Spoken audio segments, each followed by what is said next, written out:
everybody. Bedrock Builder here again. Wanted to show you kind of an improved version of iron farms I've been working on. This can be turned into a quad farm pretty easily. I'll show you my survival setup that has a traditional, what would you call it, overworld lava blade type thing going on. Where's the button here? There we go.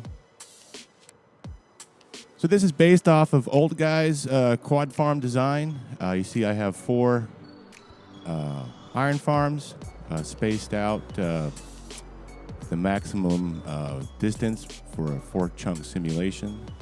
And you just AFK up here in the middle, this spot here, and everything gets collected down below through water streams and put into a central chest over here. But the problem it's not really a problem because the rates are great these days compared to how they used to be. But one thing I realized that to speed things up, iron golems take a long time to die in a lava blade. Why can't I fly? There we go. They take a pretty long time to die. I think it's about 12 seconds, and then you factor in the travel time to the lava blade itself.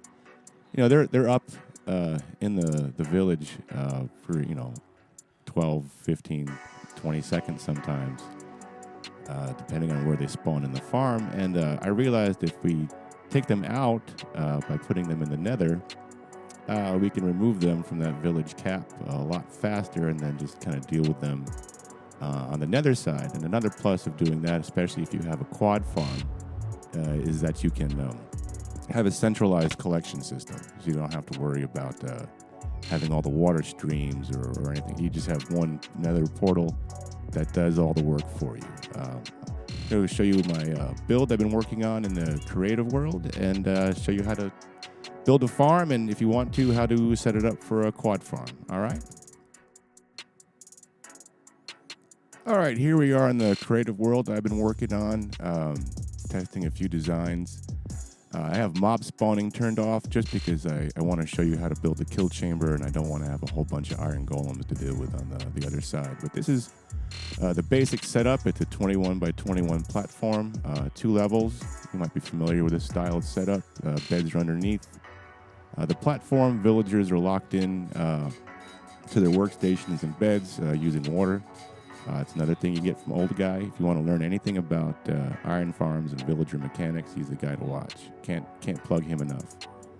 I'm also isolating the village leader because the village leader's bed is the one that we care about in an iron farm because that's the one that's the spawns are centered around. It's not a stable thing. At least I haven't. It hasn't been stable in the past. I've been testing to see if the villager leader remains stable over time. Just leave the bell up, and if you break it, and he has the little I'm kind of angry thunderclouds. Yeah, so he's still the village leader. So that's been pretty stable for a while. If that remains the case, we can actually make these farms a little bit smaller. We don't have to account for the larger spawn area depending on where the bed is located in the farm. We can just isolate his bed, put that in the center of the farm, which is what I do anyway, and then just have the other bed someplace else, so it won't be such a hassle. But as long as, historically that's not stable, and it can change. Oh, here we go. I'm messing everything up. There. It can change, so it's, just to play it safe, the platform's a little bit larger, and we have the beds underneath, just in case the village leader does change. The farm won't break completely. And I have this spaced out. These are 9 chunks apart. That would be chunk 1. This would be chunk 9. This would be the dead center. And what you can do is just build identical farm above the original farm, exactly 85 blocks up. That's far enough to keep them separated. And I'm going to show you how to build one here. This line here is the very edge of the chunk that I'm building in. So everything needs to be contained within this chunk. That's important, like the beds, the villagers, and all that good stuff. And like I said, it's 21 by 21. This has already been marked out. going to go ahead and fill this in, and then we're going to have a strip of obsidian running down the middle. So let's put that strip of obsidian first. It's going to be block 11. Let's see if I can eyeball this. That looks like the middle right there.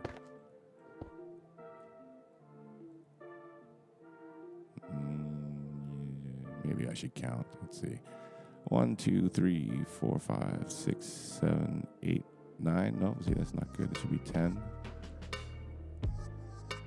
1, 2, 3, 4, 5, 6, 7, 8, 9, 10. Yeah, I guess I shouldn't have eyeballed it. So it should be 10 blocks on either side of the obsidian. The obsidian is going to go across by 21. So we got 1 there. 21. And then we can go ahead and fill this in. I'll use these.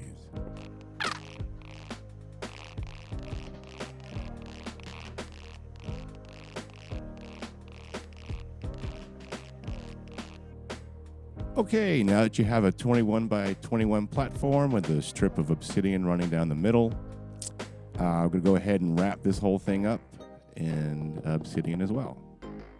You can go ahead and leave the corners off if you want to save a couple of pieces. But one of the reasons why I think this farm's a lot more practical too is these days is that obsidian's a lot easier to get with the piglin farm, bartering farm trades. You can get quite a bit of obsidian from them without having to go and mine it, which can be pretty painful and slow. But now that you can get it through trading gold, it's pretty awesome.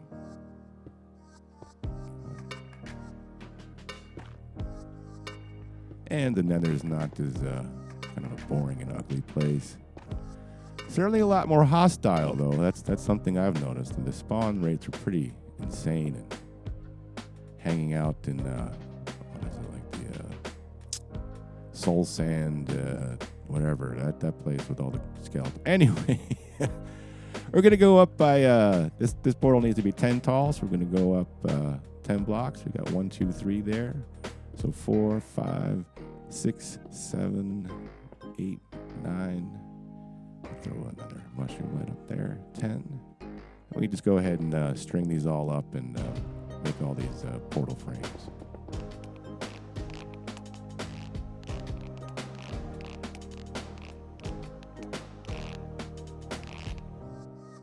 Okay, now that their portal frames are all in place, we can go ahead and install our platform where we're going to be placing our beds. So let's go to the center here, go up by 3.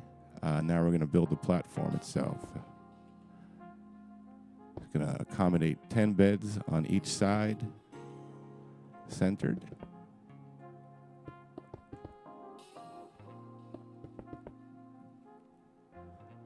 And I'm going to do the same thing off of the other side.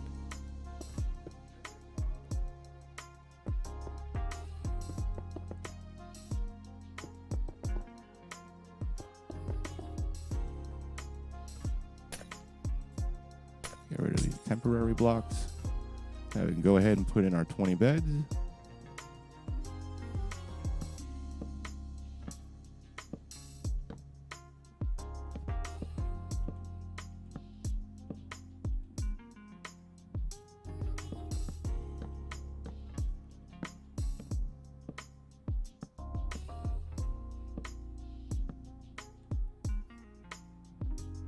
Now we're going to leave this one here in the middle blank. Put a temporary one off to the side here. We're going to reserve that for the village leader. And once we identify who that is, we'll put that bed in the center. And what's nice thing about this is you can actually use the center portal frame to bring your villagers in. I have a little mini setup on the other side I'll show you. But yeah, it's a nice little perk of this farm is having a way to bring your villagers in directly. Okay, let's see. I'm building this. Where is the other farm? Okay, over there. So we're going to now install a place for our villagers to spend the rest of their lives. So we can go ahead in the center here. Let's see. We're going to put a row of 19 blocks in the center there. This is going to be our water stream that locks in our villagers. Let's go ahead and put a 2-high wall across the back. leaving an access spot. I'll show you real quick. In the center. I mean, it doesn't have to be dead center. It's just a way for the villagers to access their workstations. I found it's a lot easier to let them kind of sort out where they're going to work than trying to get them in place and then doing all the breaking of the workstations after the fact. I'm just using glass here because it reminds me of this is where the water is. So now we can go ahead and put in a little platform for them to stand on and put their workstations on.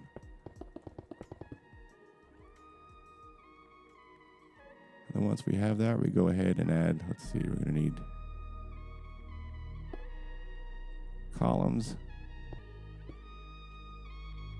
on the side to block them in. And since this is going to be 2 layers high, we can go ahead and add another 3 blocks here. This will be the top platform for our second batch of villagers. We'll bring them in batches of 10. We're going to have 20 villagers total for the 20 beds. It helps the rates a little bit because for every 10 villagers you have the potential to spawn an iron golem, and that runs consecutively, not concurrently. So it's not trying to spawn 2 golems at once when you have 20 villagers. It's just trying to spawn 1. But if you have one in the village, it will continue to attempt spawning iron golems. But with this farm, they get removed from the village so fast that you will occasionally get 2, but it's pretty rare because they get removed pretty darn fast. All right, so it should look like that. I think we should have 10 spaces in between. We got 1, 2, 3, 4, 5, 6, 7, 8, 9, 10. Yeah, that looks good. We go ahead and put our workstations in front. I think it does depend. It does affect the rates a little bit. I believe what type of workstation you put in. I believe the rates drop if you have villagers that don't work during rainstorms, like farmers or librarians, fishermen. So pick a profession that if it's strictly an iron farm and not like a trade hall as well, pick a profession that's not going to shut down during the rain. Or conversely, you could build this in a biome that doesn't get rain, like a desert. All right, we can go ahead and put some lights over their heads. So we'll lock them into place.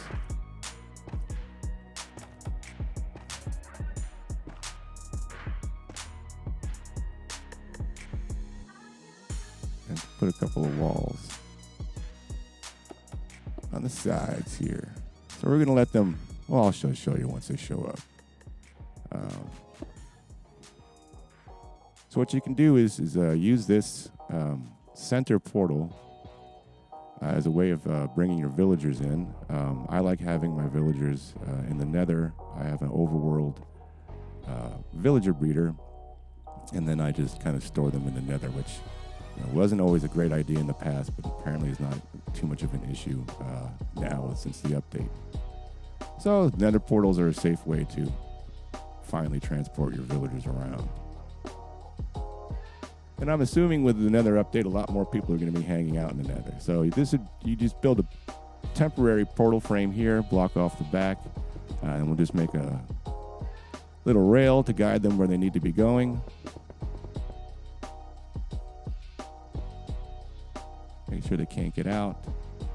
Go ahead and light up this portal. I've already set up the portal on the nether side. I have it centered based on the middle of this farm, because it is going to be a quad farm eventually. But I wanted to show how to build a single module, for people that don't want to go crazy with iron farms, just want a single one. I have been getting over 400 ingots an hour with this type of farm pretty easily. Yeah, this is the room I've set up. It's centered, in the center of the farm. Based on those coordinates, I have just a little mock-up here as an example of how you might get your villagers there.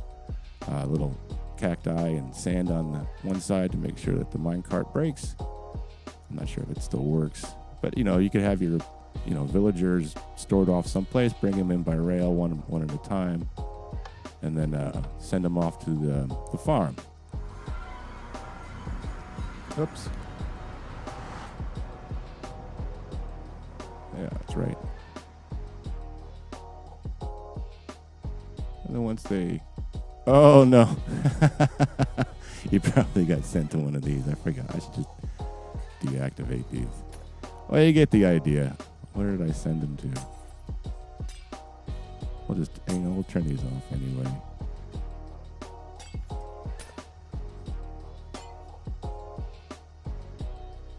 Oh, yeah, the one up there, too. Let me just turn off these farms real quick. And I can turn mob spawning back on, so when the farm that we're building goes live, we can see the golem show up in real time. All right, so that should prevent that from happening again. Shall we try again? All right. Let's do that again. I have no idea where that other villager went. I don't know. That's something you probably should find out where he went. Doesn't mess things up somehow. All right, let's try that again. Simple demo part 2. There we go. Off you go. We shall follow. There he is. That's the way it's supposed to work. Oh, of course, I'm stuck now. Where am I? See, now he'll start pathfinding to his workstation. And I use this center portal just to make sure that everyone that comes through links to a bed, because I think they are just a little bit out of range for these far beds if you introduce them, over there. So you want to make sure that all these beds get linked to, because you want all 20 beds. Oh, don't go back through the portal. I hadn't thought about that. Well, let's just drop in the rest of our villagers here. I'll break this. Of course, I'm in creative, so I'm going to get nitwits and babies potentially, but hopefully you're not storing those in your villager farm anyway. You're not going to be transporting babies. Let them grow up, and of course, just get rid of your nitwits. Oh my god.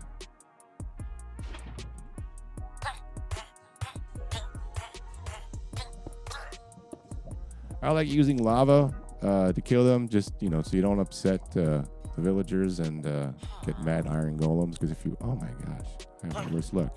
If you are doing this in survival, and you accidentally get the iron golems upset, you don't want to have to deal with angry iron golems. They hit pretty hard. All right, so we've only gotten 2 so far. 3, oh, of course. 3, 4, oh my god.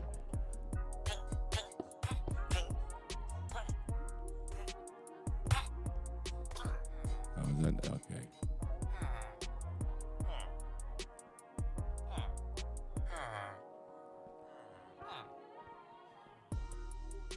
How many is that? I lost track. What happened to that one guy? Yeah, we're gonna say goodbye to you. Goodbye to you. Oh, come on. All right. Let's get the rest of these guys in here. I don't even know how many I have. Is that enough? I think that's enough. All right, so once they're getting into their workstations, I recommend doing this. The first batch that you bring in, do it like it's sunrise. So they'll start going to work right away, and it'll be a lot easier to just kind of bump them into place. Just do a slow. Oh, no. Oh. Yeah, all right. They're not going to make it easy on me. What are you guys doing over here? Come on, sort it out. Where do you need to be? You need to be someplace else. Yeah. All right. It might take a little bit. Oh!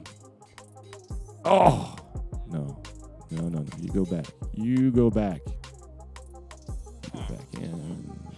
Just slow walk him into place. And then lock him. Yeah. Thanks for cooperating. Very nice of you to cooperate. Oh. Who else is not cooperating here? All right, let's just lock down this end if we can. Get the ends done first and then work your way towards the middle. All right, I got one station left. That's yours. I know it's you. Thank you. All right. Once they're all in place, we can get rid of this temporary walkway. You know what? Let's first things first. It's really important to do this step is to lock them in with water. So we'll go behind this fourth column here, place in the water bucket. Go to this column here. It's fourth from the side again, or where the water stream ends. Place in a bucket there. And then what that's going to do is that's going to keep them from aggroing at night when they can't reach their beds, because that makes things really messy because they start swapping beds and, you know, linking and unlinking and all that stuff. So if you see that, you probably don't have water. Otherwise, if you see the little frustration thunderclouds over the workstations, that means they're not linked up properly. And you'll have to break them and see where they need to go. But by doing it this way, they kind of find their own workstations. Then we lock them with water, so nothing really kind of changes after that. So let's go ahead and get rid of all this temporary stuff, and we'll go ahead and put in the second layer, the next batch of 10.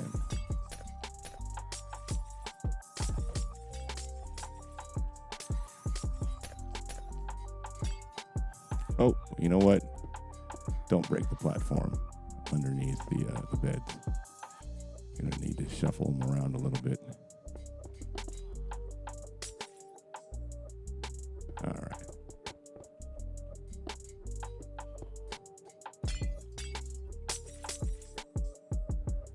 Okay, now what we need to do is build the platform for the next guys. It's gonna look pretty much identical to that first one we built.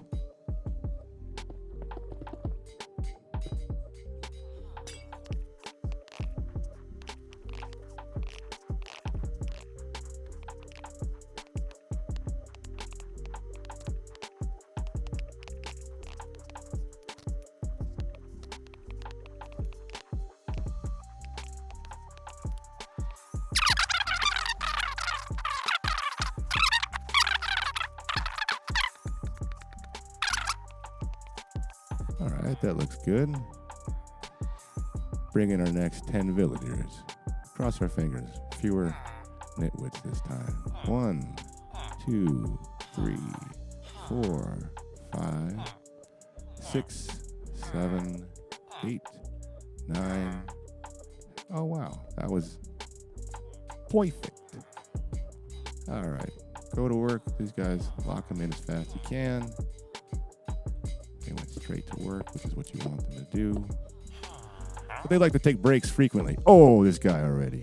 Get back in there. It's not break time yet. All right. Running a sweat house here. Bedrock wants his iron. Did I not count properly?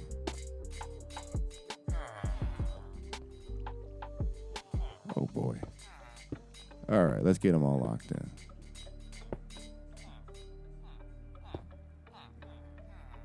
Well, that was easy.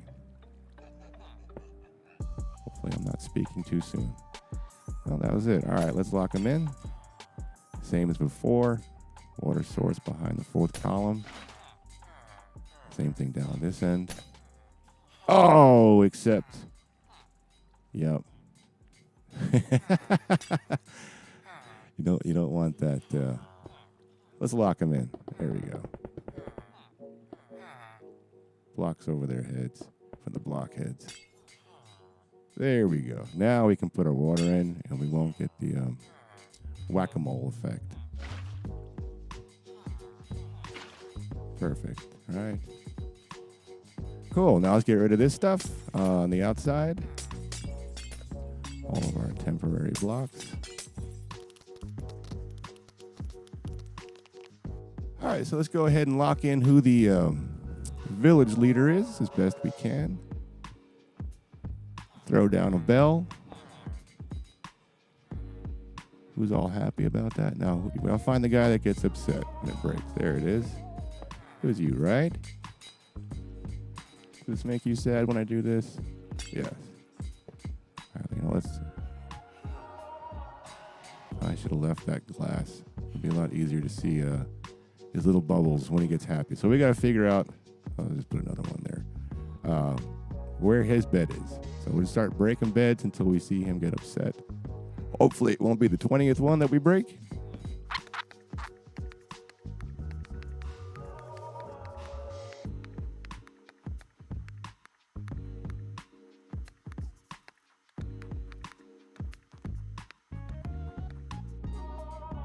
All right, there's his bed. That's the one we wanted. So we're going to go ahead and put this in the center of the farm. Oh, let's put it like this. All right. So we can break this temporary bed off to the side. Place it down over here. You know what? Yeah, that's the problem. It's too far away now. So what you need to do is, if your village leader bed is actually on any of these last 5 beds, like it was in this situation, you will have to bring in 1 extra villager to make the beds linkable for the rest of the villagers. Let's see if this works.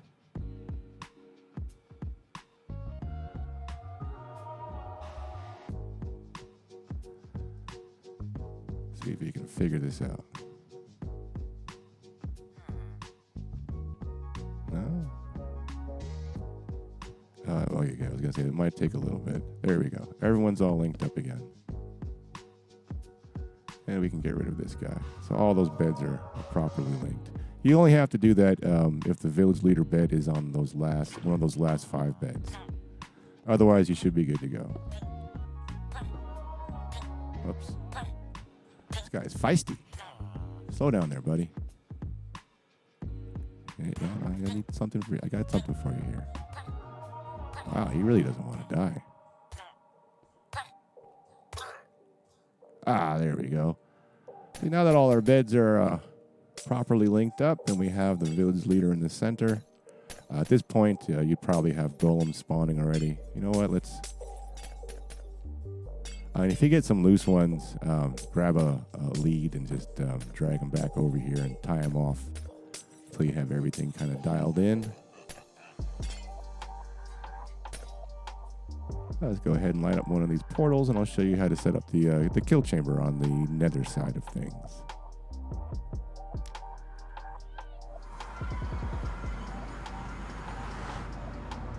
Get rid of this stuff for now.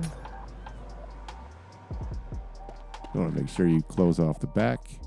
The cats that come through the farm are going to do a great job of shoving the iron golems through if you do this as a 2-person farm with 1 person hanging out on the nether side. Which isn't necessary. The iron golems will stack up on the nether side if you just AFK by yourself in the overworld. Oops. Which is nice, because that hasn't been true for hostile mobs since 1.16. So we're just going to make a 4x4 fall chamber. Goes down to the floor here.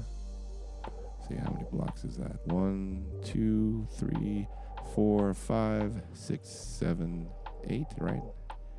8 blocks up. I think that's about right. I marked these out on the floor. This is where we're going to put our double chest. We're going to need that lava, actually.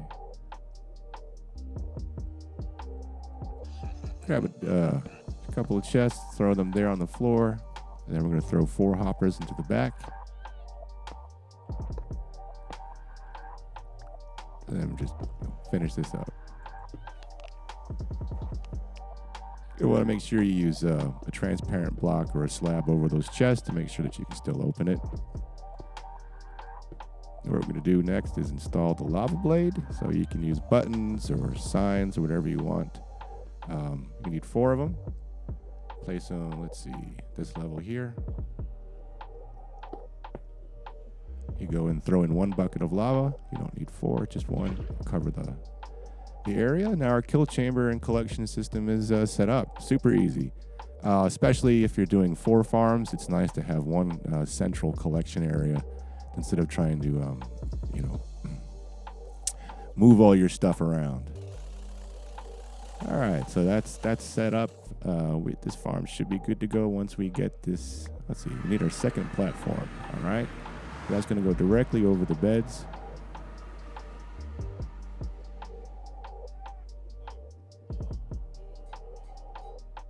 Just fill it in, going to all the corners, leaving a gap in the center for the nether portal.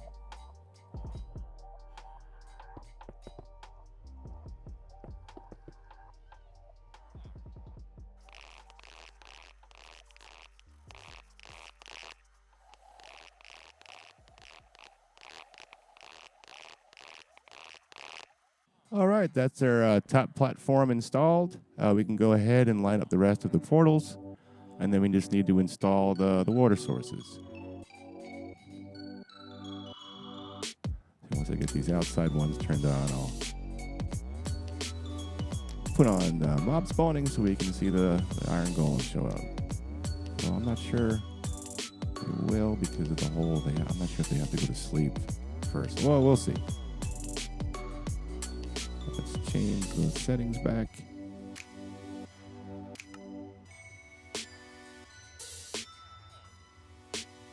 Mob spawning. There we go. Oh, we got one already. Yes, okay.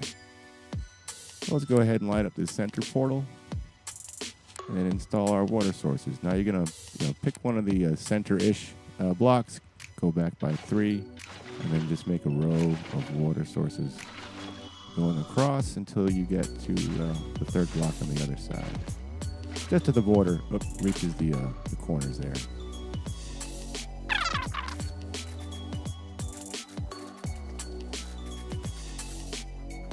All right, that's it. Farm is complete. Now, as long as you're in the area, this will be collecting iron golems. And like I said, because they get pulled from the village mob cap or the iron golem cap so fast, you see, they're here for a few short seconds. The ones that spawn on the blocks right next to the nether portal, it looks like a glitch. They're here and gone so fast. But for the ones that do spawn in the center and take a few seconds to travel over, that's why we have 20 villagers. So the farm will continue to spawn iron golems even when you have, the ones that take just a little bit longer to make it to the edge. Let's go ahead and bring in another character to show you what's going on the other side, on the nether side.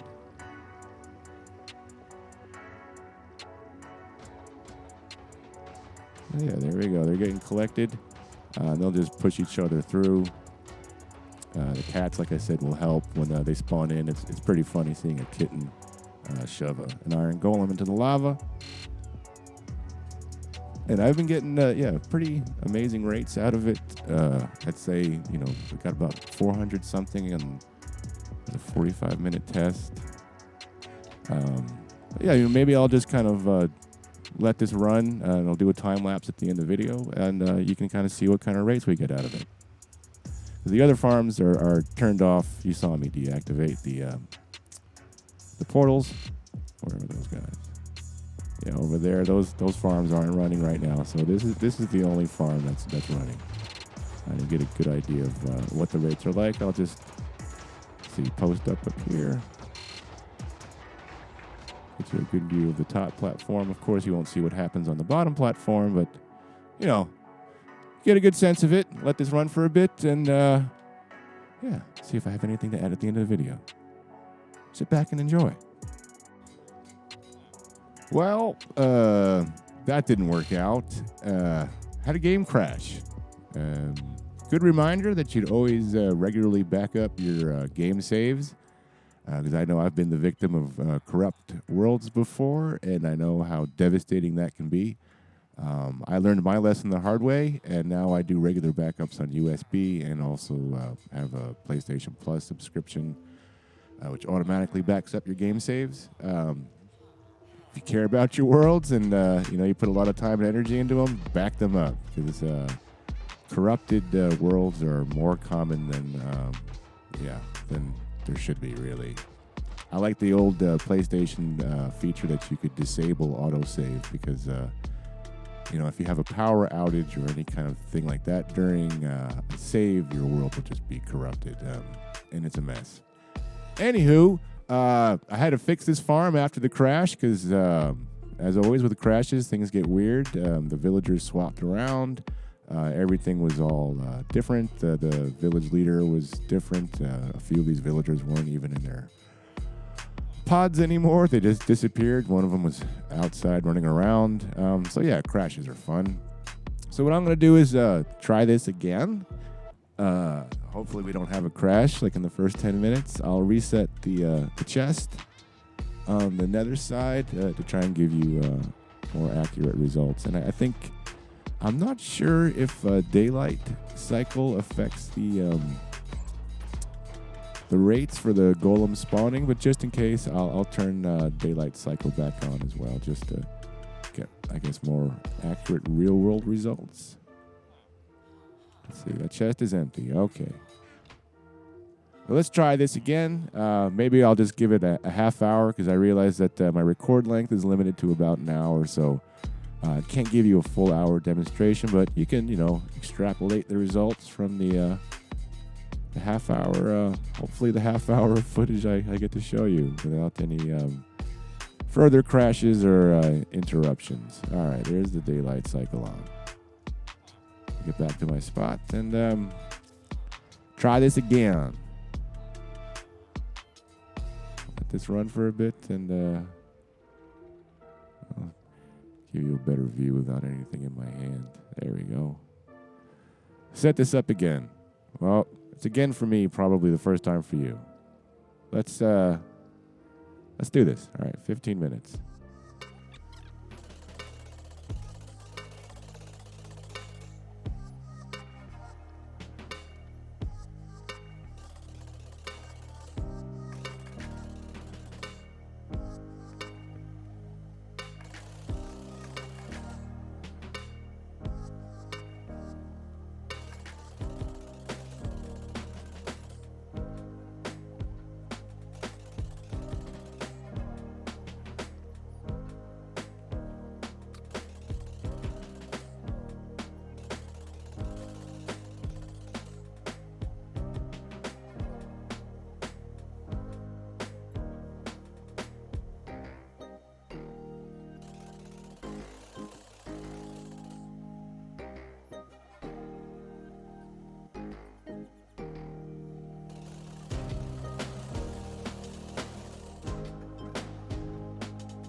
All right, that's been about 15 minutes now. We can go ahead and see what we got down below. Glad we didn't have another crash. Well, yeah, it's looking pretty good. Let's see, we got 128, 100. I got quite a bit. Is it 170? I can't do math right now for some reason. Well, if that's only 15 minutes, you can say, 4 times that for an hour. Turn that alarm off. Yeah, that's 153. So times 4, that's like closer to 600 an hour. Well, I don't know. maybe that's not typical, but it's certainly increased rates. One thing I noticed when I was watching this video is that an easier way to get around, what would that be, the villager leader on the other side of the village is to not build the second pod above the first pod. It would actually be much better to just build it on the opposite side of the farm, on the same level here. Let's just get rid of this real quick. Oop. Magic sponges. I love these things. Now you can break them quick with a hose, so that's a lot easier. Yeah, so build the second pod off of this side instead, so you make sure that all these beds get linked to properly. And then you don't have to build a second portal up there and have a path over the beds. You can just build it off of the second side, or even have, I guess, all 20 villagers come in at once and have them sorted out. But I think it would be easier to do one side at a time, just so you don't have villagers kind of walking back and forth and potentially through the nether portal. So yeah, and if you're going to do this quad style, you definitely have to make sure that your villager pods are within the chunks within your simulation distance, not put them on the outside there. So yeah, I'm going to go ahead and finish up the quad here because I'm kind of curious what the rates will be. But I wanted to get this up so people could see how to build a single sort of module. Like I said, you're building these, you want to build a second one above. You just make sure it's 85 blocks higher than the original one. And then this, I'll link the video for Old Guy's Quad Farm, because that's where I got the idea from. And I know he has a 10 iron farm set up, which is a lot more complicated because you have to bring the villagers in from farther away, from 3 chunks out. And I haven't been able to successfully install 10 iron farms. I had done 8, but what I noticed was the rates didn't increase too much with the extra 4 farms, and I'm not exactly sure why. But a quad farm is pretty easy to do, and with these increased rates, you'll be cranking your iron out. And I really like the idea of having a centralized collection system. These are pretty simple builds. You don't have to deal with anything in the overworld. You send everything to one. You've seen it. One central collection unit here. So if you have any questions, comments, concerns, any problems with your farm, or anything else you'd like me to look into building, I always have fun hearing what you guys like me to build and seeing what I can do with it. Hope everything works for you with this one, and take care for now.